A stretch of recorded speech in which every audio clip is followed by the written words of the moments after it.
Oke, baik Teh Neneng, kita lanjut ke sesi tanya jawab ya. Baik. Ya, baik.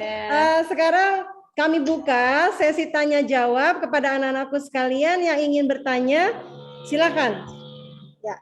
Saya Mes. Ya silahkan Kak Bintang.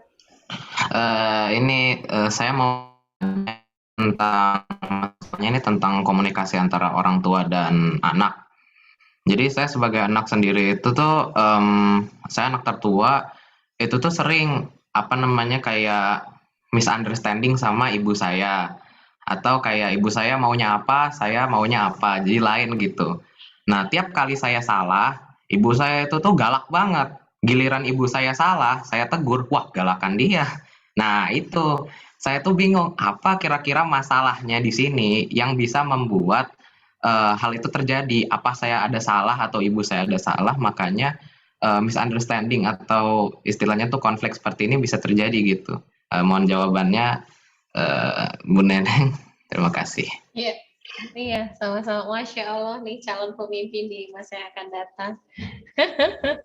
Ya, terima kasih Kak Bintang. Insya Allah izin menjawab. Pertama gini Kak, pada dasarnya seburuk apapun sikap orang tua kita, seburuk apapun, tetap kita harus berlaku baik. Itu satu. Kenapa?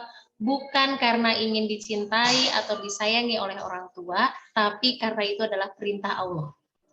Jadi Kakak Bintang menyiapkan itu dulu di hatinya, karena ini yang akan menguatkan Kakak Bintang nih, karena kita tahu tadi tuh roadmap ujungnya adalah ridho Allah. Apapun yang nanti Bunda lakukan, semarahnya dia, ini sikap kita sebagai anak pada dasarnya adalah tetap berbuat baik. Satu. Kedua, saran Teteh, ketika mau bicara sama orang tua, cari waktu yang memang kondisi Bunda sedang nyaman. Jangan kondisi Bunda lagi capek atau Bunda lagi banyak yang harus dikerjakan. Jadi Kakak lihat nih, kira-kira Bunda itu butuh waktu berapa lama, waktu mana nih yang kira-kira kayaknya lagi nyaman. Ada kisah nih, salah satu murid Teteh, dia bisa bicara sama ibunya kalau ibunya lagi nyetir mobil. Karena dia tahu, kenapa Teteh tanya, iya, habis mami, kalau mami lagi santai malah dia nggak bisa aku ngomong. Tapi kalau lagi naik mobil, kayaknya aku baru bisa menyampaikan. Jadi nanti Kak Bintang, tahapan kedua adalah cari momen atau waktu mana yang kira-kira, oh kayaknya nih Bunda lagi nyaman. Yang ketiga, ketika Kak Bintang mau bicara sama Bunda, lakukan dulu hal-hal positif. Sehingga Bunda akan jauh menerima apa yang disampaikan Kak Bintang. Jadi, apa aku kasih hadiah dulu sama Bunda, atau aku melakukan kebaikan apa ya sama Bunda, supaya ketika aku menyampaikan sesuatu sama Bunda, Bunda jauh lebih siap. Lalu, habis selesai yang 3, ini kunci dasarnya nih, kalau bicara sama orang tua. Setelah itu baru, Bunda, aku boleh nggak menyampaikan sesuatu sama Bunda? Jadi teman-teman harus tahu ya, karena Bu Neneng juga ibu-ibu. Ibu-ibu itu sehari butuh mengeluarkan kata-kata 20.000 dalam satu hari. Sedangkan bapak-bapak 7.000. Jadi ibu-ibu tuh lebih bawel dan lebih cerewet dibandingkan bapak-bapak. Mungkin perempuan juga sama. Tapi di sini kan ada anak perempuan, anak laki-laki. Tapi teman-teman, kalau teman-teman udah kehilangan kecerewetan ibumu, berarti itu tandanya ibunya udah sakit loh. Jadi kalau ibumu masih cerewet itu tandanya masih sehat. Ya memang agak sedikit pusing dikit sih. Gitu. Mungkin Kakak Bintang bertanya di awal, tanya tuh sama Bunda, Bunda, aku mau bicara sama Bunda, mau diskusi sama Bunda. Boleh nggak, Bun? Iya, emang abang mau ngomong apa sih? Tapi aku pengen Bunda benar-benar ngobrol sama aku berdua. Nah, nanti setiap apa yang aku sampaikan, boleh nggak Bunda tidak memotong dulu? Jadi bikin kesepakatan dulu di awal. Terus kalau nanti aku salah, boleh nggak Bunda nggak marah dulu, tapi diskusi dulu sama aku. Terus udah, iya ya. Terus tiba-tiba marah. Bun, kita udah sepakat, tadi nggak marah dulu. Kita tuntaskan dulu. Terus kalau Bundanya masih marah, Bunda, aku nggak mau kalau aku bicara atau diskusi sama orang lain. Karena buat aku, orang yang mencintai aku dengan tulus itu cuma bunda. Perempuan itu, Kak Bintang, itu butuh dengan, mungkin Kak Bintang kalau bunda lagi marah, bolehlah dipeluk. Ayah suka gitu nggak kalau marah sama bunda? Nah, kalau ayah nggak begitu, kasih tahu ayah. Jadi cara menaklukkan bunda adalah dipeluk aja, dicium aja. Nah, jadi Kak Bintang, kalau mau menyampaikan, Kak Bintang udah dicek nih, apa yang mana nih yang mau disampaikan sama bunda. Tapi 3 tahapan itu ya Kak Bintang. Jangan pernah, teman semua, jangan pernah melakukan hal yang buruk, seburuk apapun orang tua kita. Yang kedua, cari tempat, waktu yang kayaknya itu tepat bunda dalam kondisi tenang. Yang ketiga, tadi boleh bertanya dulu tuh sama bunda tahapan-tahapannya. Itu mungkin kalau saran dari Bu Neneng ya, Kak Bintang, karena Bu Neneng juga ibu-ibu. Pokoknya Kak Bintang kalau udah bentrok pendapat, jangan langsung, tuh kan bunda, ini bunda tuh begini karena saya, gitu kan, emak-emak tuh begitu ya Kak Bintang, emang Iya, emak betul. begitu, iya, kan teh nenek emak-emak. Gitu. Jadi Oke, caranya, ya, ada pernah mencoba itu? belum pernah sih. Oke, dicoba ya. Nanti kalau nggak sesuai lagi WA Teh Neneng, kita cari cara lain ya. Oke, terima kasih Bu. Ini ternyata Sama-sama. ibu saya juga join ini. Aduh, mohon Oh, maaf, saya tidak nggak bermaksud ya. apa-apa, nggak apa-apa. Insya Allah bundanya bijak. Kok malah bunda seneng. Bunda ngelihat ternyata anaknya juga ingin memberikan yang terbaik buat bundanya. Kan bisa aja kalau kakak nanyanya sama orang yang tidak tepat, nanti arahannya nggak pas. Ya, insya Allah bundanya ini kok. Nanti bundanya peluk bunda gitu ya. Terima kasih ya Kak Bintang, luar biasa. Oke, terima kasih kembali Bu. Assalamualaikum. Jazakallah Kak Bintang. Baik, penanya kedua kami persilahkan bagi anak-anakku sekalian yang ingin bertanya. Atau lewat chat juga boleh ya Bunda ya? Kalisa, oke Kalisa, silakan Oke, Kalisa. Kalisa mana? Ya silahkan Kalisa. Penanya kedua Kalisa. Assalamualaikum, saya Kalisa dari kelas 8 Aisyah. Jadi seperti yang Tante katakan tadi, yaitu membiasakan anak membuat roadmap dengan cara apa? Yaitu buat rundown kegiatan sehari-hari. Nah, tapi saya pernah diberitahu bahwa tidak semua bisa membuat rundown sehari-hari. Jadi tidak semua orang bisa disiplin karena tingkat kedewasaan yang berbeda-beda. Jika seperti itu, apakah kita harus menunggu sampai tingkat kedewasaan mereka jadi tinggi atau tingkat kesadaran mereka tinggi? Atau bagaimana? Jadi intinya bagaimana cara kita menumbuhkan kesadaran dirinya? Oke. Kalisa buat diri Kalisa atau mau membantu orang lain? Juga untuk membantu orang lain. Oke, baik. Terima kasih. Masya Allah. Ini calon sahabiah berikutnya. Seperti siapa nih? Seperti Aisyah atau Khadijah? Masya Allah. Ya, insya Allah menjawab ya. Pertama, gimana? Itu kan nggak semua orang bisa. Bisa jadi memang tidak semua orang bisa.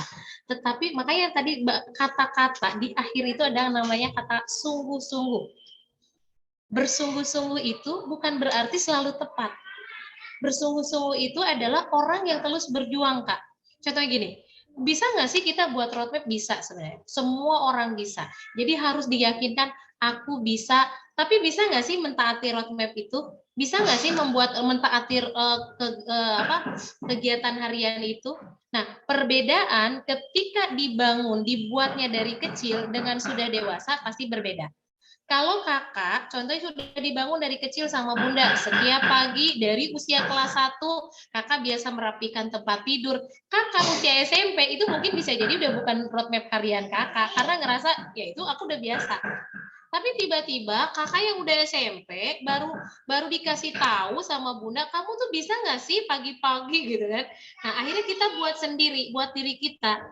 Terus gimana caranya? Aku merasa belum siap dengan itu semua. Dan ini kuncinya adalah sungguh-sungguh, Kak. Ketika kakak bisa jadi gini loh, Kak. Hari ini berhasil, besok nggak berhasil. Tapi kalau kita terus mau bersungguh-sungguh, itu bisa. Contohnya ini, aduh hari ini aku jam ini sih jamnya ini gitu. Waktunya aku belajar, tapi hari ini aku mager banget, aku nggak mau ngapa-ngapain. Tapi teman-teman harus tahu dulu tujuannya. Kenapa sih saya harus buat rundown harian? Kenapa sih aku harus buat Yang paling penting bukan membuatnya, Kak. Kalau membuat roadmap itu gampang, nulis doang gampang. Tapi yang paling penting, tujuannya apa, mau apa, kenapa, dan bagaimana. Jadi kakak nih, Kalisa tuh akan tahu, aku akan mentaati roadmap aku, karena aku tahu kenapa aku pengen SMA di sini. Karena aku punya cita-cita nanti di masa depan ingin ke sini. Terus tiba-tiba aku nyerah nih, aku nggak mau ngerjain itu. Berarti teman-teman nggak sungguh-sungguh untuk mendapatkan roadmapnya, nggak sungguh-sungguh dalam cita-citanya. Tapi kalau sungguh-sungguh bisa jadi hari ini, bisa besok, aduh ya Allah, pokoknya aku berusaha lagi. Dan Allah itu melihat proses. Bisa jadi tertatih-tatihnya ada orang ayah yang dia baru dapat hidayah di usia tua. Dia baru belajar. Kebetulan Teteh punya binaan di Kampung Pemulung, Pinang Ranti. Ada sekitar 50 anak dan 100 kakak. Itu di pemulung semua. Itu nenek-nenek umurnya 70 tahun datang. Tahu kakak, Ikro 1 itu A sampai Ta itu lebih dari 6 bulan. Nenek mau naik nggak ke gym? Enggak, belum hafal. Nggak apa-apa. Yang penting hari belajar. Jadi Kak, kan setiap itu tergantung kedewasaan sampai kapan. Nggak bisa begitu. Yang jelas kamu mau atau tidak. Kenapa sih aku harus buat roadmap? Emang hasil tujuannya apa? Kenapa banyak orang yang akhirnya nggak sesuai sama roadmap? Karena dia nggak teguh. Dia nggak sungguh-sungguh, Kak. Nggak siap sama rintangan. Contoh gini, aku mau SMA ini, udahlah nggak apa-apa, aku nggak usah SMA itulah, yang penting menerima SMA mana aja. Nah ini, padahal cara Allah itu bisa jadi bukan karena kepintaran kita, Kak. Bisa jadi kakak pengen SMA ini, padahal kakak nggak pinter-pinter amat gitu. Tapi sama kakak tuh langsung rajin belajar, doa sama Allah, doa sama orang tua. Mama, ayah, tolong ya doain aku pengen banget masuk SMA ini. Tapi aku tahu kemampuan aku memang nggak bisa. Aku berharap keberkahan aja dari mama, dari ayah, dan keberkahan aku dalam bersungguh-sungguh. Dan kita nggak tahu kan cara Allah bagaimana. Teteh itu dulu pernah, salah satu di roadmap Teteh adalah keliling dunia nih Kak. Itu keliling dunia. Dan dulu nggak mungkin banget seorang pembantu bisa keliling dunia, itu udah nggak mungkin. Sampai ada tetangga Teteh bilang, ini salah satu orang yang menghancurkan roadmap. Dia bilang, nggak mungkin orang miskin bisa sekolah, bisa itu ngayal. Sampai digituin. Alhamdulillah 2019 itu mulai, dan Teteh selalu bilang di roadmap Teteh itu, saya akan adalah saya umroh. Teteh ke Jepang, karena di roadmap-nya adalah mau umroh, jadi Teteh pertama kali alhamdulillah umroh, dan setahun berikutnya itu ada 5 negara yang disinggahi, dan itu tidak dengan uang sendiri. Cara Allah tuh nggak tahu gitu loh Kak. Jadi kita itu jangan mengharapkan hasil, jangan berpikir nggak mungkin dan nggak bisa. Tapi fokus saja bersungguh-sungguh, fokus aja, yang namanya berkah nih Kak. Berkah itu adalah bermanfaat buat kita, bermanfaat buat orang lain, dan dengan kemanfaatan itu kita semakin dekat sama Allah. Apapun yang kakak lakukan, kesulitan-kesulitan yang kakak dapatkan, ya Allah, saya kok nggak bisa-bisa ya. Kayaknya saya nggak bisa nilai A, padahal roadmap saya adalah lulus SMA ini dalam kondisi SMP Anahal nilainya ini. Teteh waktu tesis itu Teteh tulis, doain ya, saya tesis nilainya A. Dan itu mengerjakan tesis hanya 1 bulan, dan waktu itu lagi mengerjakan, sedang membantu bencana Garut. Teteh cuma bilang, saya orang lain sibuk buat tesis, siap menyiapkan wawancara. Teteh setelah beres tesis, Teteh belajar, habis belajar berangkat. Cuman bilang, ya Allah, mudah-mudahan dengan membantu orang lain, maka Allah membantu saya. Dan tahu apa yang terjadi di ruang sidang? Orang lain ada yang setengah jam, ada yang 1 jam. Itu Teteh hanya 20 menit. Dosennya hanya nanya satu. Habis itu ditanya, Teh Neneng mau nilai apa? Teteh dengan mantap, nilainya A ya Pak. Dan alhamdulillah nilainya A. Jadi Kak Kalisa, fokus saja sama ikhtiar terbaik, fokus saja sama sungguh-sungguh. Makanya buat roadmap-nya Kak Kalisa harus tahu apa, kenapa, harus bagaimana. Aku tuh begini kenapa? Itu loh, Kak Kalisa harus memahami bahwa membuat roadmap itu bukan hanya sebatas menulis, bukan hanya sebatas menghayal, tapi Kak Kalisa akan berjuang. Walaupun banyak orang yang menyepelekan, ketika disepelekan sama orang, ya Allah, oh seneng banget aku disepelekan. Berarti aku sedang dizolimi. Ketika aku dizolimi, dikabulkan doanya sama Allah. Ya Allah, takdirkan aku untuk mencapai semua. Itu mungkin kalau ya kali. Kalisa. Wallahu a'lam. Mau. Nah, mau boleh nggak? Puasa tapi abang. Ada lagi teman-teman? Baik. Ustazah? Jazakillah Kalisa, Kak Kalisa dari kelas 8B yang sudah bertanya. Kita buka satu pertanyaan lagi ya Teh Neneng ya. Baik, boleh. Ya, jadi 3 pertanyaan untuk kajian kali ini. Baik, kami persilahkan untuk anak-anakku sekalian untuk bertanya. Ada? Mungkin dari ayah bundanya juga boleh. Oh, boleh. Kita masih ada waktu sekitar 6 menit ke depan, Teh Neneng. Ya, kita Baik, beri Ustazah. kesempatan satu penanya lagi ya. Oke, silakan anak-anakku sekalian. Mungkin ayah dan bunda yang mendampingi boleh bertanya juga. Oke, baik. Jika tidak ada, maka kita akan tutup. Bagaimana? Ada pertanyaan kah? Enggak, Miss. Oke, Masya Allah. Kayaknya sudah pada punya semangat di Miss dada. Novi berharap ada yang bertanya dari kelas 7B padahal ya. Oke, baik. Baik, Teh Neneng, karena waktunya sudah sangat mendekati untuk deadline, jadi mungkin saya langsung izin untuk memberikan kesimpulan, boleh Teh Neneng? Baik, mangga, silakan Ustazah. Oke, kesimpulan yang bisa kita ambil dari kajian pemuda, bagaimana menjadi pemuda yang perindu surga. Yang pertama yaitu memberikan edukasi kepada anak sejak dini terkait dengan keislaman, keimanan gitu ya, tentang kisah-kisah para nabi dan para sahabat. Sebagaimana dalam ayat-ayat Al-Quran juga banyak sekali yang mengisahkan tentang pemuda. Salah satunya mungkin dalam Quran surat Yunus ayat 83 di mana intisarinya adalah pemuda yang sebagai pengikut dari Nabi Musa alaihi salam meskipun mendapatkan ancaman intimidasi dari Raja Fir'aun, mereka tetap teguh pada pendiriannya yaitu berkeyakinan bahwa Allah Subhanahu wa taala adalah Tuhan mereka. Kemudian ada lagi juga dalam Quran surat lain yaitu Quran surat Yusuf ayat 36 di mana intisarinya adalah bahwa seorang pemuda yang memiliki rasa keingintahuan yang tinggi, ingin mencari tahu suatu kebenaran, mencari tahu hikmah di balik suatu peristiwa. Jadi dia tidak hanya menerima begitu saja informasi, tapi betul-betul dia telaah, dia cari informasi tersebut. Ini menunjukkan bahwa sesuai dengan profil pelajar Pancasila, kurikulum kita yang baru, yaitu sebagai sekolah penggerak bahwa salah satunya adalah berpikir atau bernalar kritis. Kemudian yang ketiga yaitu dalam Quran surat Al-Kahfi ayat 10 di mana menggambarkan bahwa seorang pemuda atau beberapa pemuda itu harus memiliki konsistensi yang tinggi, tidak mudah goyah, tidak mudah patah semangat meskipun mendapat cemoohan tadi yang seperti cerita perjalanan hidup Teh Neneng, meskipun di cemooh sana sini, tapi tetap fokus pada satu tujuannya dan lihat hasilnya luar biasa.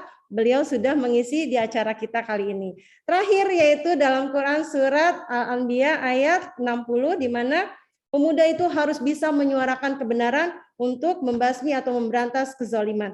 Jadi jika anak-anakku sekalian melihat suatu kezaliman di depan mata, maka boleh kalian menyuarakan.